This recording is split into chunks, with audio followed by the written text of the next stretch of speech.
Good day everyone, welcome to my channel. So in this video tutorial guys, I will discuss to you on how to create a program that will ask the user to give a number, and then our program will simply check whether the given number is divisible by 2 or not using C# programming language. Before we start, I would like to say thank you so much to all my viewers, silent viewers, and supporters in my channel. Thank you for watching my videos.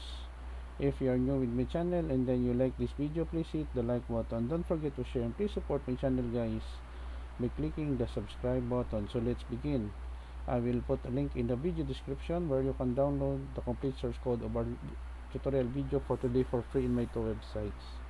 We have here int num plus divisible console write give a number that will be stored in our variable num integer parse console read line. To check for divisible by 2, we simply use this simple if else condition. If num modulus 2 equals 0, entered num is divisible by 2 if it is true.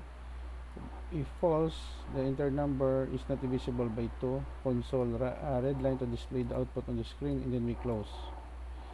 Don't worry guys, because I will put a link in the video description where you can download the complete source code of our tutorial video for today for free in my two websites. Let us go with our online GDB. Okay, it's running already. Give a number. Let's say we have 6. Entered number 6 is divisible by 2. Stop. Let us run again. Enter a number 7. Entered number 7 is not divisible by 2. Stop. Last example.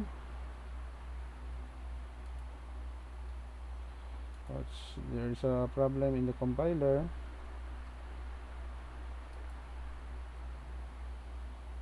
Okay, let's say 14.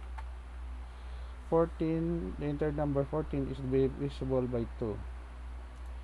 Okay guys, so this is the end of our tutorial video by divisible by 2 in C# programming language. Thank you so much guys for watching. I hope that you have learned something new in this tutorial video. Don't forget to like, share, and please support my channel guys by clicking the subscribe button. See you in the next video tutorial guys. This is your friend Jake saying bye bye for now.